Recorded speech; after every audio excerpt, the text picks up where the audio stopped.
What do you think should be top of mind? So in terms of where do we start as Uganda, where do we start, as organizations, when you look at the attack vectors? So it's very important to first understand what you want to do in your business. Again, identity is what is attacked most. Much as Zero Trust has around 5 pillars of identity. There's a lot of talk around AI taking away some jobs. AI is so big. There's computer vision, there's natural language processing, robotics, robotic process automation. Where do you start from?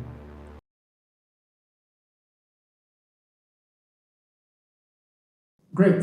We're happy to be here with friends that we have been together in industry for quite some time. And every year we sit together to look at what's trend for the year. And the purpose why we do this is try and bring out the key items that everyone who's running digital transformation has to be aware about. These are things that might cost you time, or might cost you budget, or might cost you speed, and how fast you use digital in your organization.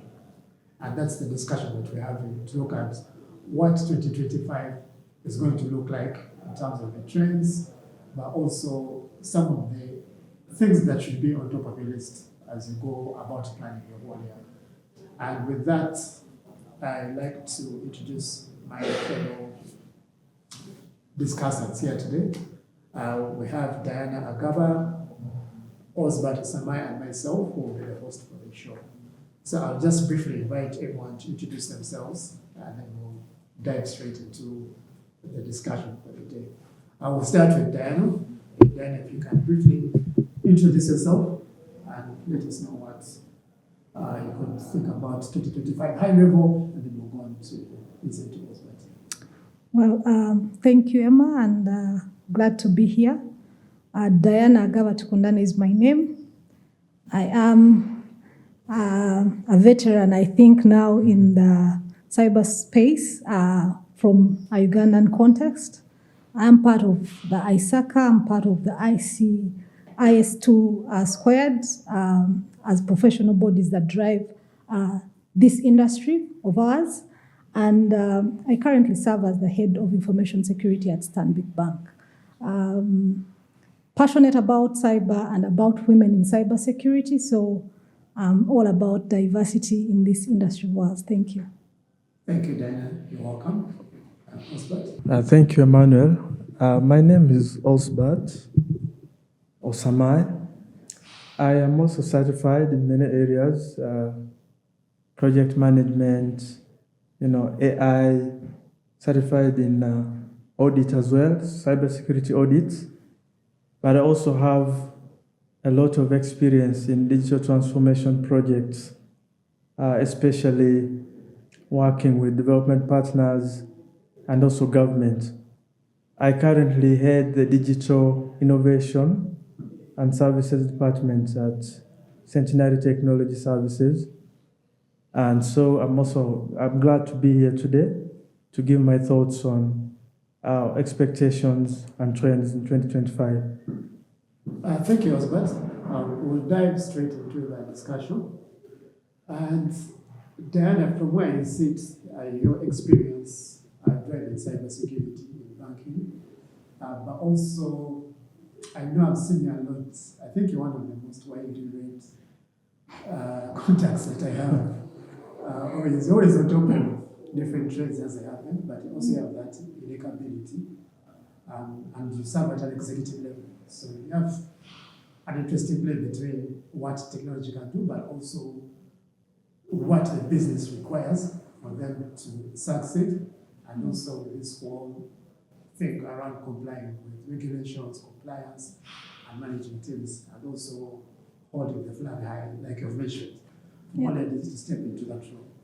So from what you've seen over the last 3 years, what do you think should be top of mind for anyone who is driving digital transformation for 2025?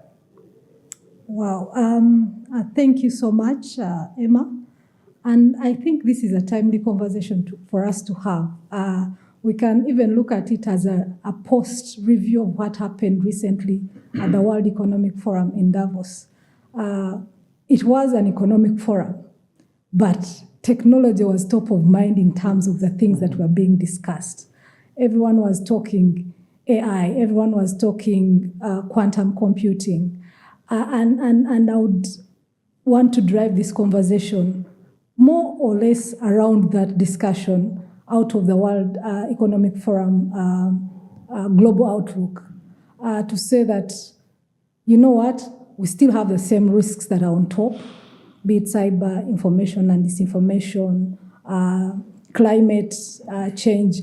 All those are still things that are on top of mind. But bringing it close to home, where I serve, and that is in cybersecurity.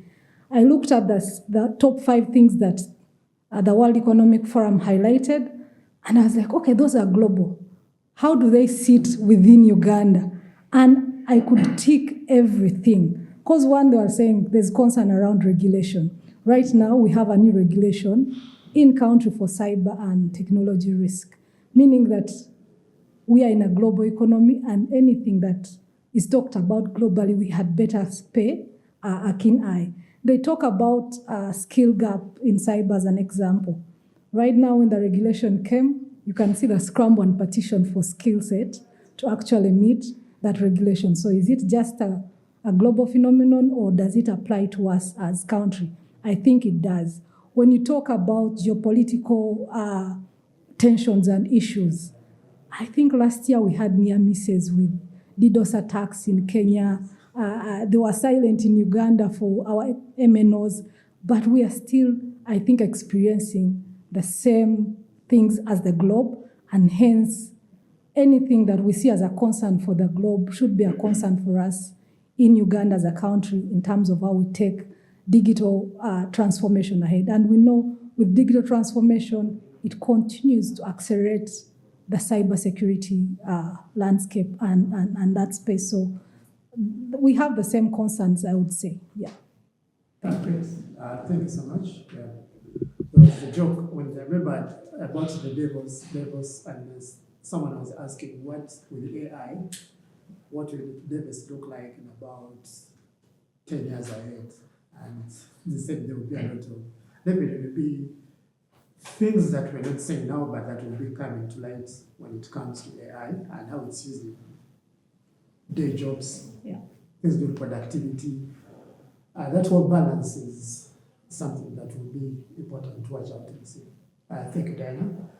Osbert, you have a unique experience that you have accumulated over the years, because for most people are trying to get into digital transformation, they have to have the right software, the right integrations, and sometimes those conversations bring a lot of challenges, especially in boardrooms, given that it's attracting a lot of heavy spend, but there's people in there and there's business that has to adjust to this different way of delivering services.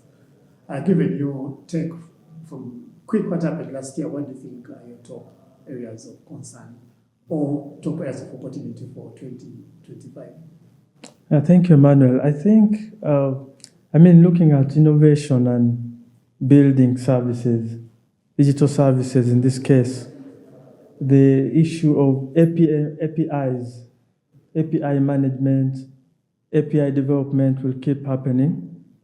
But even now, there will be more of API marketplaces. You've seen companies like MTN coming up with an API marketplace. You've seen banks now looking for solutions that integrate their different systems so they're able to publish data, this whole open banking concept. So an API ecosystem marketplace will enable other players interact with the business. So it's still going to happen, and this definitely will tie into companies now having to acquire solutions that enable them to integrate at an enterprise level.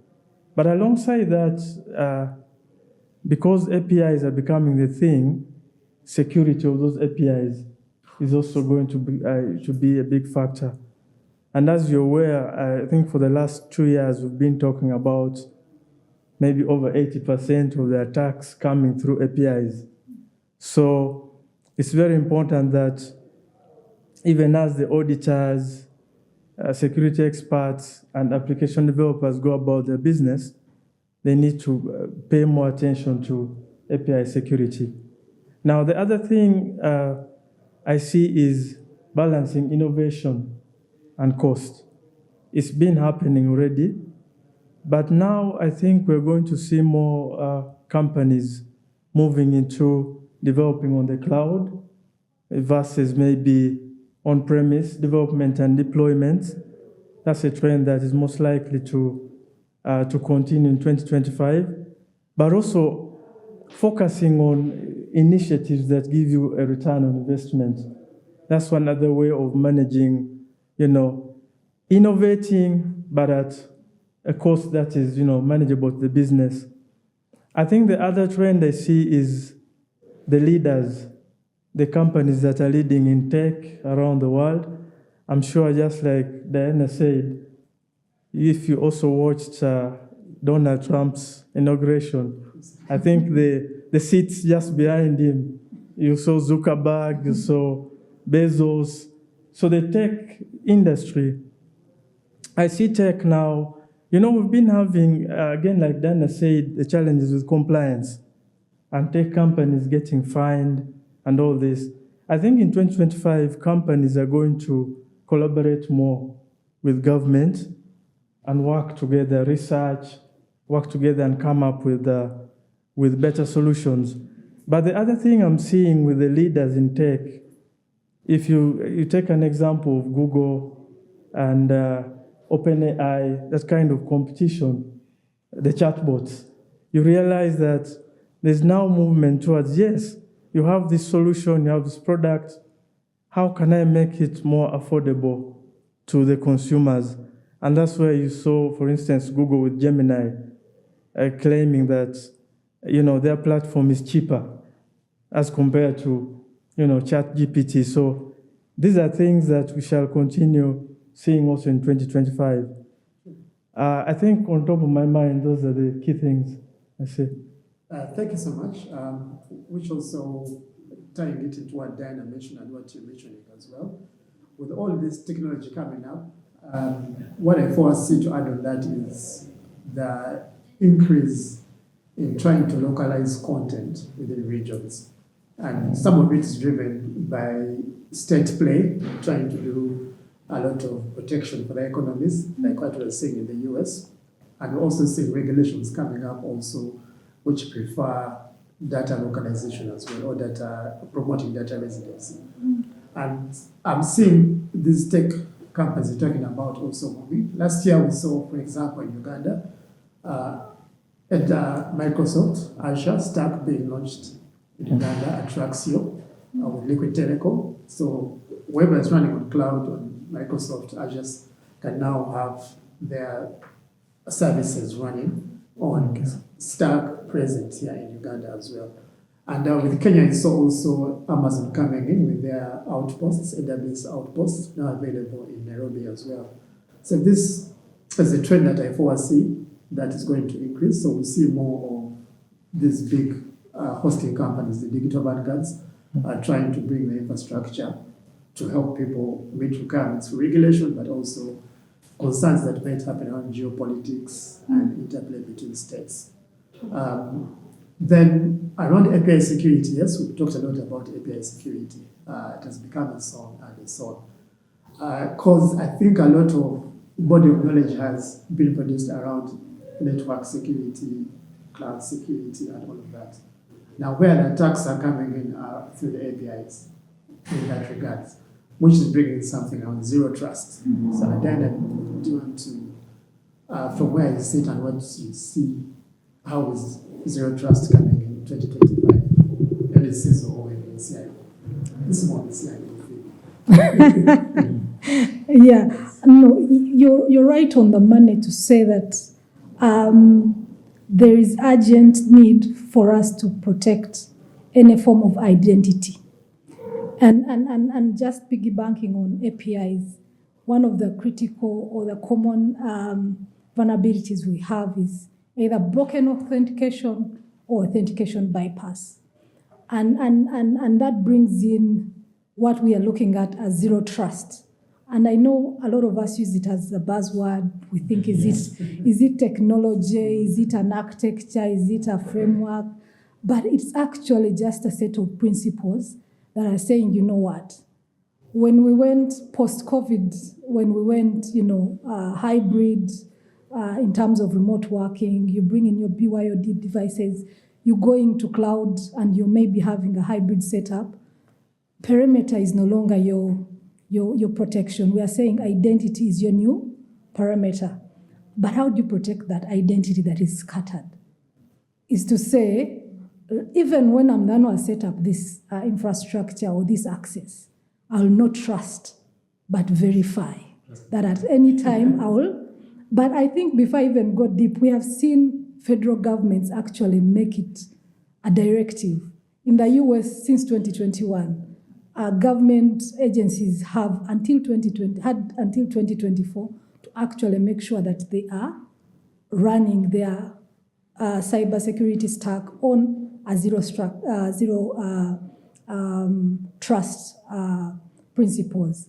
So in terms of where do we start as Uganda, where do we start, as organizations? When you look at the attack vectors, again, identity is what is attacked most. Much as zero trust has around 5 pillars of identity, device, then you have the network, you have the data and the application, I think it's high time we prioritize the aspect of the identity. How do we protect that identity, and how do we make sure that we are working with the principle of least privilege as an example? Because that's what zero trust is all about. And how do you implement technologies that actually help you implement those rules and principles that support zero trust? So across the globe, I think all companies are going zero trust, but from a point of saying, at those different pillars, to how do I make sure that I have verified that you're the one coming to access my application? How do I ensure that my data is encrypted and the only person that can access it is the one I've shared a decryption key with? So I think for any organization, that is the journey that everyone should be taking, given that we are prioritizing identity, and the starting point is to assess, where am I with zero trust? Because like we have said, you have perimeter firewalls, you have network access control, you have Active Directory. All those are controls that have components that can be used to implement zero trust. So assess what you have to be able to say, this is where I'm at with zero trust, and this is where I need to go. Thank you so much. That discussion is quite interesting, and one of the books that I wrote about it was a whole chapter around how it is something an organization is not going to avoid. They will have to integrate their systems as long as they're on planet Earth, because it's becoming the most efficient way of providing a service at the end of the day to someone. Osbert, we used to talk about back then spaghetti networks, and now we are saying spaghetti integrations. So one business application comes up, and after about 2 months, another application comes up, and then that trend is starting to continue, and it's becoming expensive to get systems talking to each other, mainly because of lack of planning or what we call architectural awareness. Enterprise architecture today is moving out of the academic discussions. It used to be something that was taught about in school, mainly because there wasn't a lot of integrations in enterprises. But where we're out now, or if you look at different reports from Gartner, enterprise architecture awareness is becoming a concern now. Because if you get it wrong now, just like trying to create a building designed for 3-story building, and then you want to hap it up to 6, but the foundation was wired for a 2-story building. Now, working that costs a lot of money. So what's your take on 2025 when it comes to enterprise architectural awareness for any enterprise leader? Yeah, thank you. You know, actually, just yesterday, I was trying to educate an entity on enterprise architecture. I am certified in TOGAF, which is a framework that is used to come up with enterprise architecture. But for a long time now, we've been talking about enterprise architecture, and businesses don't get the point. They don't think it's important to have an enterprise architecture. But what I see is actually towards the end of last year, I kept seeing so many companies, now coming up with RFPs related to enterprise architecture. Some were calling it data architecture, which is just a subcomponent of the whole enterprise. So it's very critical that we get to educate our businesses right from the board on why enterprise architecture is important. Definitely because businesses and companies have become so complex. There's so many systems, applications, data all over the place, technology all over the place. But if you're seated in ICT, let's start from ICT, how are you going to take decisions if you don't understand how you're laid out? You don't understand how your business layer is being supported by the application, data, security layer, and technology layer. It's very difficult for you to make a decision on should we buy this new system without knowing what you have within your ecosystem and what it can do. And so enterprise architecture is really key. I see it picking up in 2025 because then it's going to enable companies actually cut down on costs, because then you have a clear understanding of how things relate. I also think with an enterprise architecture, a company is easily able to innovate quickly. Because as an example, if, say, you're working on, an e-wallet solution, as an example, if you understand what's in your ecosystem, you already know that system X gives me this data. The other system has APIs. This one does not have. This kind of data, I cannot pick it from anywhere. So in so doing, it's very quick for you to put together a plan when it comes to projects. So I think enterprise architecture is going to be very key. The only challenge is that we then need to see also more experts coming out in that field of enterprise architecture. Yeah. And just back to what Diana was talking about in terms of cyber risks, the element of fraud. The element of fraud has been hitting, especially those of us and Diana, in the financial sector or in the banking industry, and also a bit of telecom. So if you look at enterprise architecture and then relate it to fighting fraud, I think you get where I'm coming from now. You understand how you're laid out. It's very easy for you to defend against malicious actors. So coming back to the topic of fraud, I think in 2025 we are going to see now more companies coming up with fraud monitoring units. And again, this is going hand in hand with an enterprise architecture. Because with the enterprise architecture, you have the business layer. So if you're creating a unit, a cross-functional unit to fight fraud, then they're going to need some tools. That's why you move into application and technology architecture. And then they're going to need data.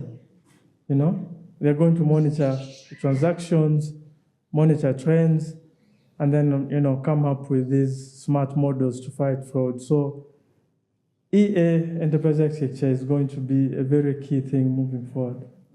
Thank you, Osbert, for touching on enterprise architecture awareness and also the aspect of fraud and the tools that are required to protect all of this. Security featured quite a lot in the discussion.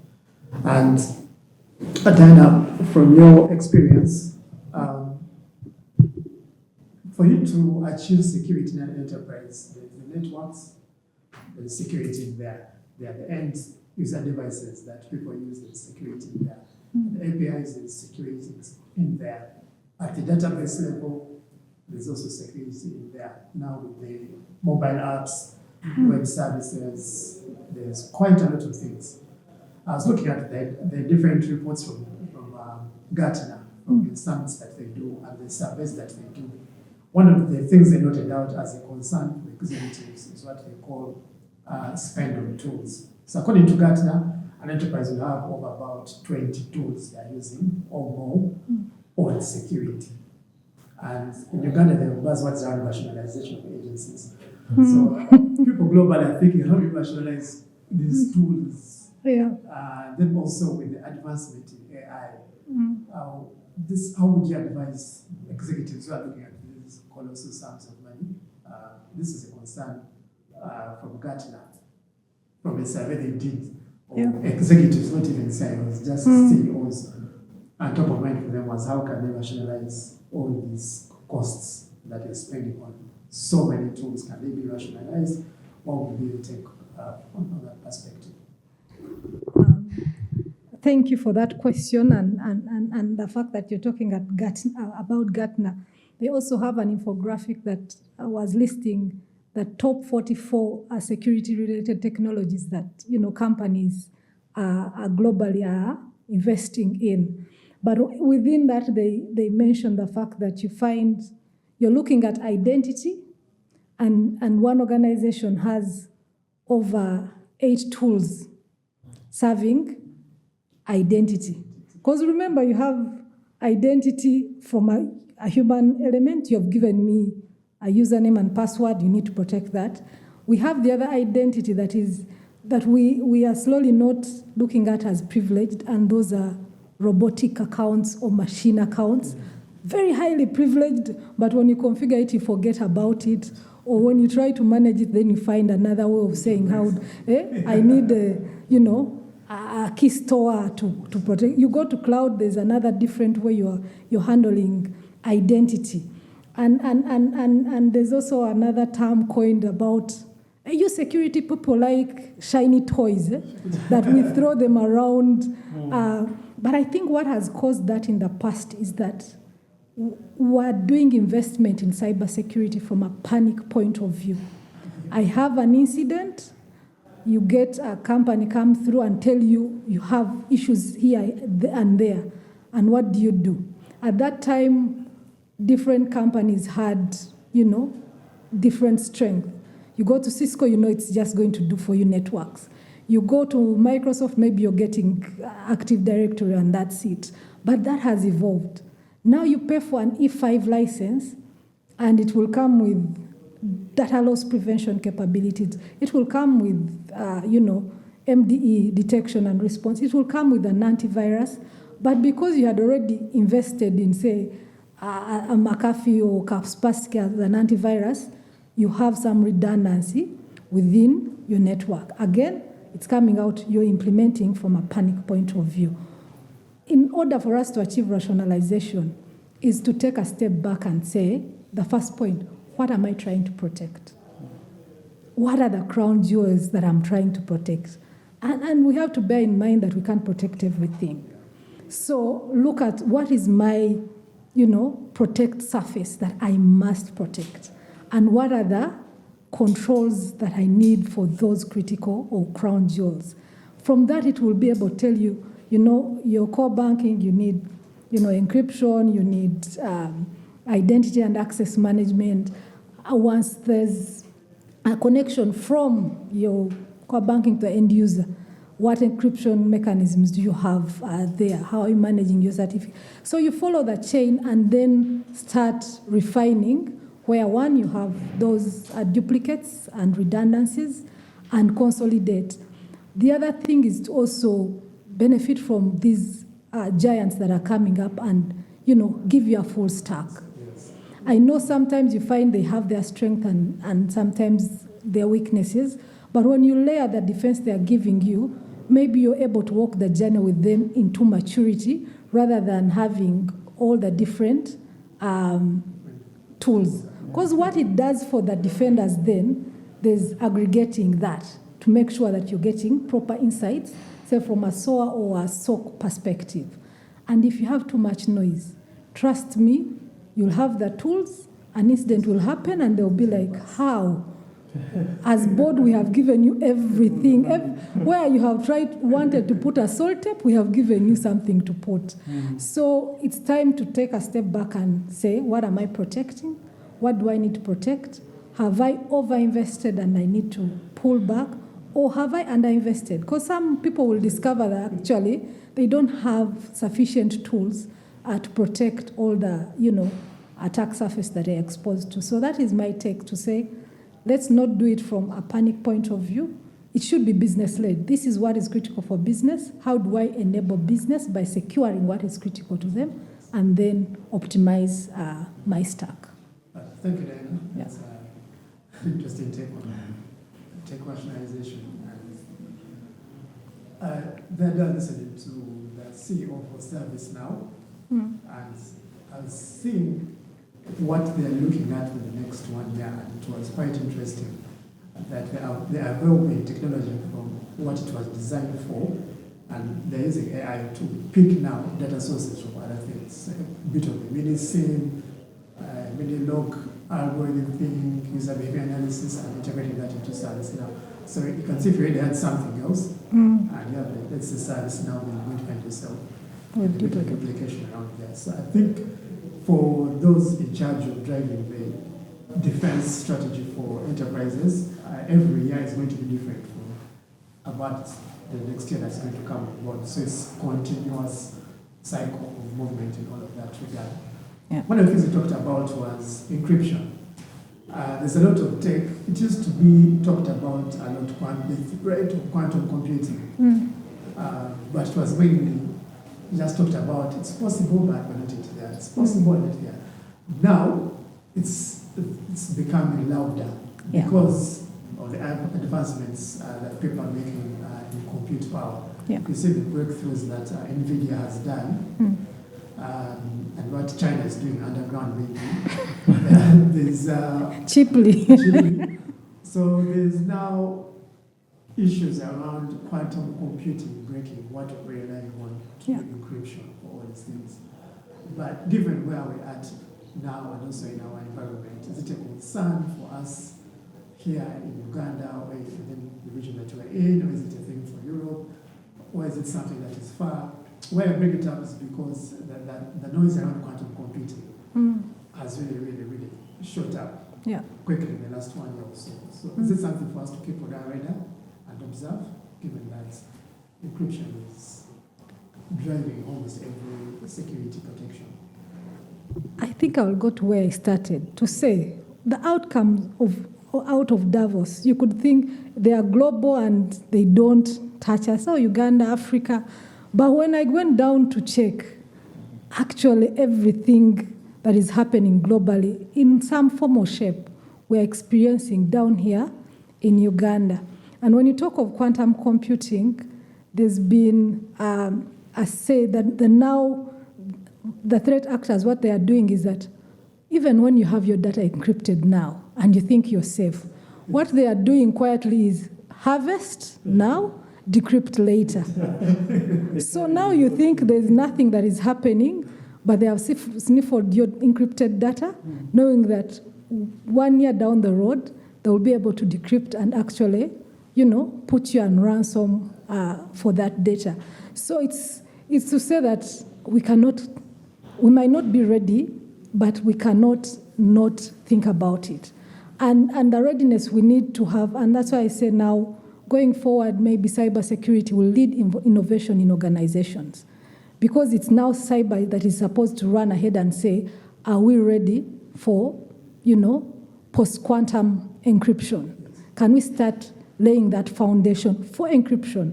Not that we're using quantum computing, or we have, but we know that data we have now can be exposed when the threat actors start using quantum computing. So it's that readiness of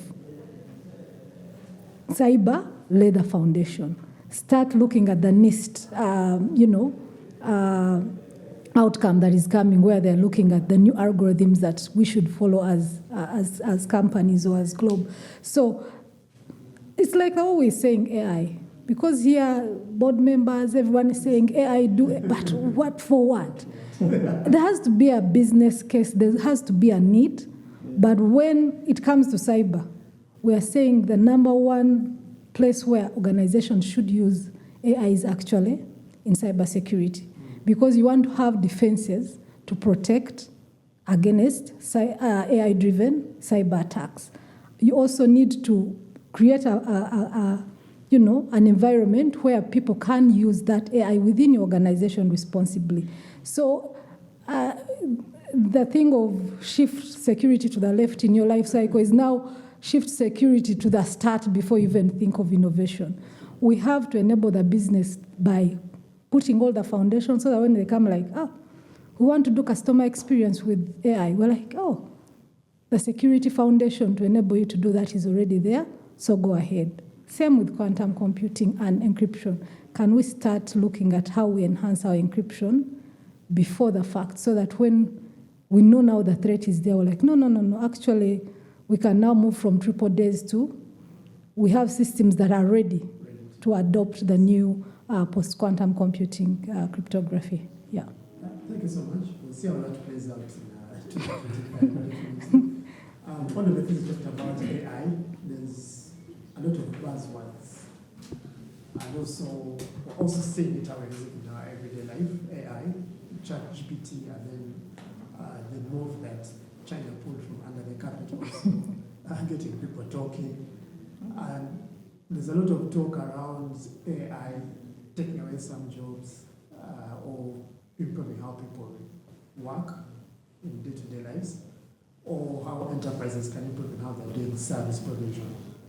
The other day, we were talking to a group of CIOs, and they asked that same question. I'm hearing it about AI, but where can I start using AI in my enterprise? Because it's becoming, even board members now ask, like, how is it AI? Also, but from your tech driving that transformation for different organizations, where do you see AI playing most for businesses? Thank you, Emma. That's always a difficult one. But like Diana said earlier, what are your priorities as a business in terms of your business goals or strategy? What are those areas that you think are going to, bring you more revenue, more income for the next 5 years? If you've thought through those areas, and then now look at AI, what components of AI, or, AI is so big. There's computer vision, there's natural language processing, robotics, robotic process automation. Where do you start from? So it's very important to first understand what you want to do in your business, and then, figure out the low-hanging fruits. If it is maybe you want to automate some quick processes, repetitive processes, you could start with robotic process automation technologies, and then later keep building. But then to start thinking about AI, you need to incorporate that AI strategy in your business strategy, because then you'll be lost. You have to think about, do you have the right culture in the organization around data, which is the raw material for AI anyway. Do you have that culture? Do you have the infrastructure? Do you have the skills in your company if you started with AI? Or if you're going to outsource, have you covered your back when it comes to evaluating the performance of the AI? Can you even understand what the algorithm is doing, So these are questions that need to be answered before jumping onto the bandwagon of AI. So I think for me that's the starting point. Align this AI aspiration with your business strategy, and then now start, saying maybe let's start with this. If your focus is loans and loan appraisal. That's like for banks, I think loans bring business. Maybe you could say, this is something we can do. We have credit history. So definitely we can build in a credit scoring tool. This is going to help us, manage our, bad debts. So that's the approach I think most businesses would need to take moving forward. Thank you, Osbert. We're also seeing an increase now. This whatever can be used for good can be used for bad. The dual use nature of cyberspace. And we've seen an increase there in AI advanced cyber attacks. So as Osbert and the rest are looking at how to use AI to improve business efficiency, also people in the bottom as well seeing how to use AI to improve their attacks and invent the tools that are there. We've also seen things around even simple things like email phishing. Security awareness those days is to say the top sign of seeing that this is probably a suspicious email is poor spelling, grammatical errors. Now we're seeing people using even ChatGPT to write a proper phishing email, so the English is no longer at play, but also different things around embedded malware and how malware is evolving when it comes to attacking systems. So from the defense side, how do you see AI playing out for 2025 for NSCs or CTO? I thank you. And it just feeds into what I just said, that we have to lead from a cybersecurity space, not just from laying the foundation, but also using AI within our defenses and, our detective mechanisms. Because you'll not detect an AI, malware with your signature-based, antivirus. So one of the key strategies, and we are lucky, like we said, too many tools out there, but those tools are also aware and they are already embedding AI within their capabilities to say, how do we also enable, our defenders to respond to AI aided attacks?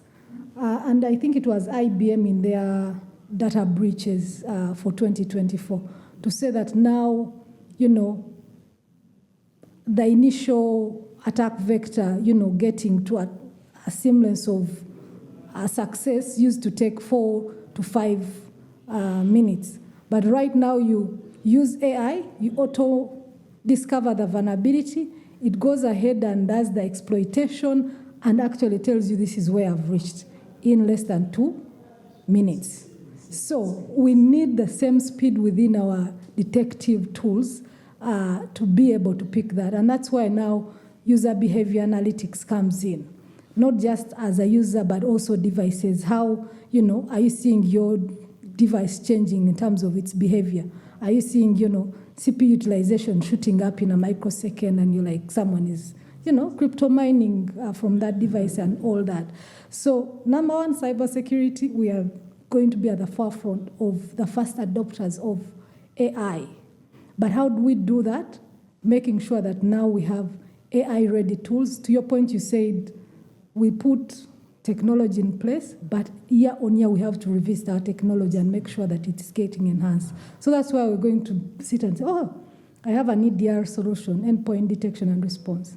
Is it AI-ready? Or is the vendor already having a clear roadmap? And if they don't, and to your point, when I was looking at investments into cybersecurity from a technology, it's still continuously going to go up because of the emerging technologies, putting a need for the current defense technologies to evolve with the time. So, it's about saying, what do I have now?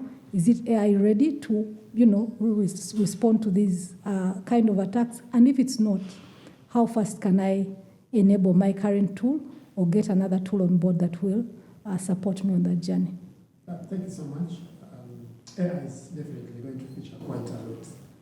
And from what you talked about, what we've discussed so far is quite at the center for most businesses.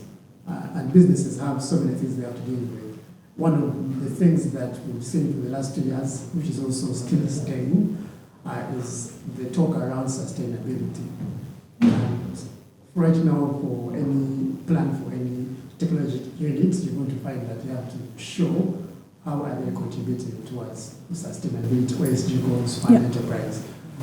It's a metric that is continuously happening in boardrooms. So from Osbert and Diana, where do you see technology contributing to the sustainability goals for an enterprise? I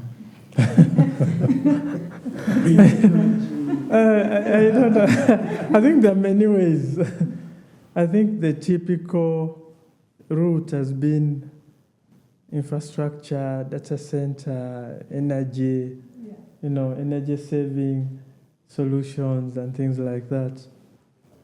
But the whole idea of sustainability is you're doing business, doing your work, while keeping in mind that the future will still, the future generations will still exist or coexist. So I think there are many ways. You've seen, even still speaking about power, these algorithms we're coming up with, if I can go back again, remember when we had machine learning, didn't require a lot of compute, then we went to deep learning and this kind of thing.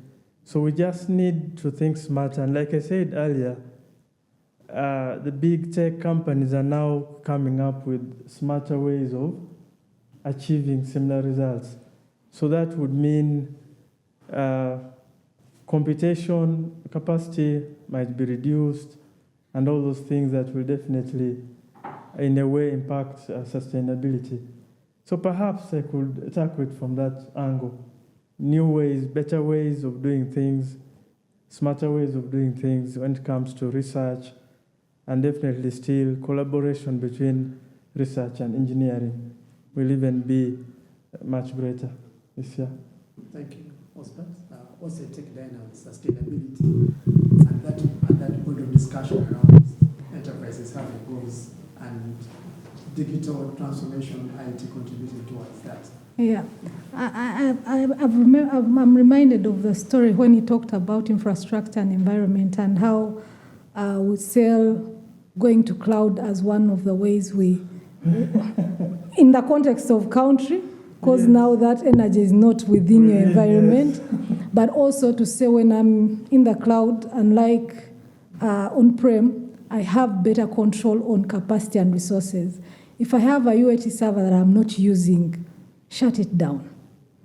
But then now when we start talking about the advances of quantum computing that needs massive energy, then it begs the question, are we able to still sell on that infrastructure component?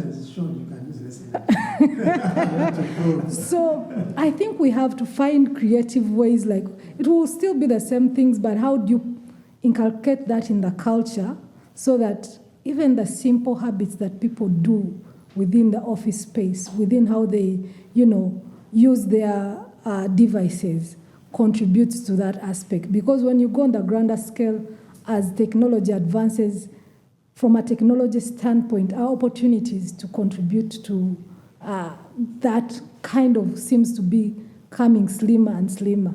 But I think we have to be smart about how we sell what we do in terms of contributing to that goal for our organization, and I think we can achieve it. To the example he said, you're leaving the floor, maybe we have smart, IoTs.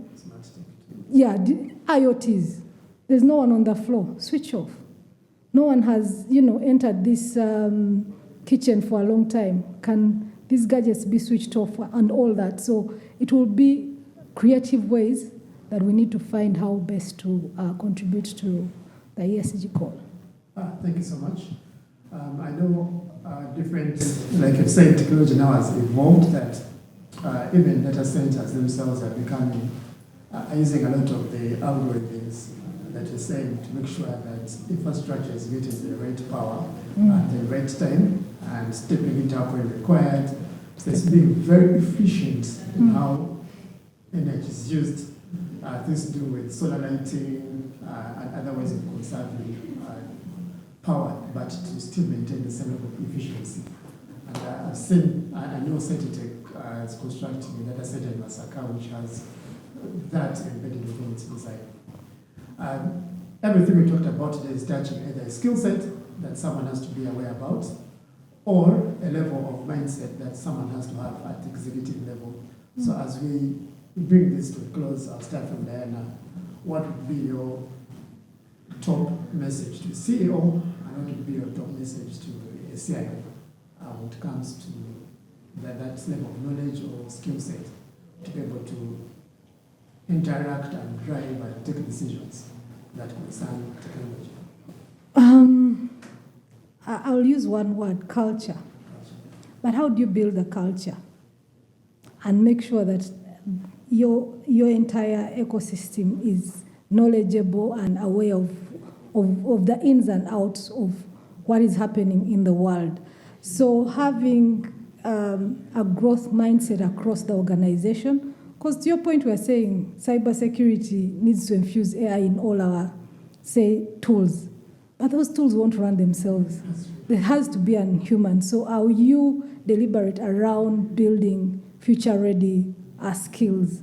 Is learning a priority for you in terms of empowering your people to make sure that, one, they're able to journey with you on your digital transformation journey. They're able to embrace the technologies that you want, because any business that is not, technologically enabled doesn't have a future beyond, we can even put it as close as 2026. So as CEOs, I feel that before we even overemphasize technology, we have to look at the people and the skill set that we have and how we build that mindset and how we build a culture of saying we are technology driven as an organization, as a business, and we need everyone to be on that bandwagon and, skill themselves so that they can be better resources for us going forward.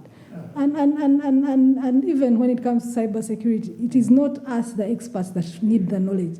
I keep telling people that we do not implement the security. Everyone in their role is a security profession. So how are you also building the security awareness within your organization to make sure that, everyone is secure, cyber savvy and all that? Yeah. Thank you, Taylor. Let's say that culture is it is to eat for breakfast. Everything across the way. Culture, I think, is something that is, and the leader has to be intentional. It can't be assumed. It just really has to advocate time and their mindset to have the right culture to support the digital transformation. If it's assumed, it can be an expensive learning along the way. Osbert, what's you want to be advising CEO now and also the CIO? Maybe to the CEO, I've seen this happening. That whole, it's not tension between IT and the business. It's tension. It's tension.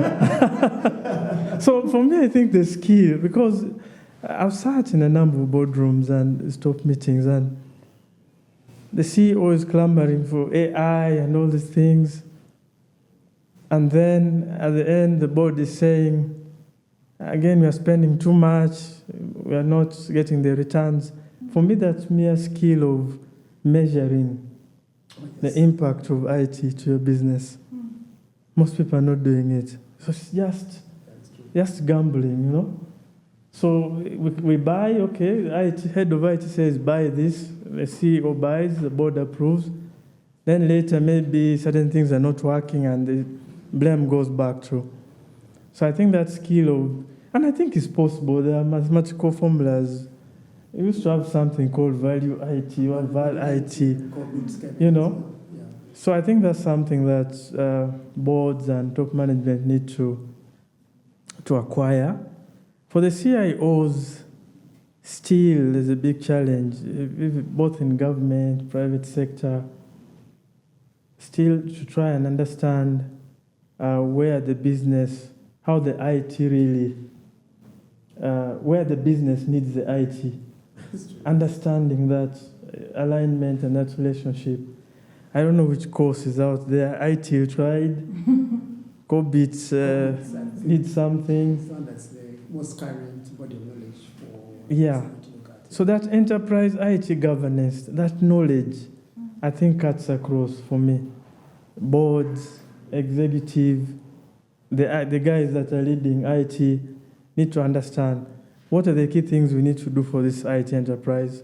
How do I measure? What are the key metrics under innovation, under security, and all the other pillars that come with enterprise IT management.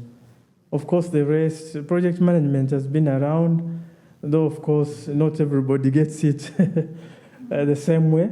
For me, enterprise IT management, and then being able to measure the impact of IT to business. And also, I'm sure you've heard when you have downtime and no, you've cost the business. How much? It's a problem. So that's what I would say. Thank you. Thank you so much. My take on that is for both would be around change management, because digital transformation requires intentional management around how you switch the culture of organization, the team inside there, this doing resistance, and doing this consistently. Even project management, we see has now change management embedded within it, because what's designed in the boardroom or on paper is different when it comes to the actual implementations. So for me, for both, top of mind would be being intentional around change management and everything that the organization is doing.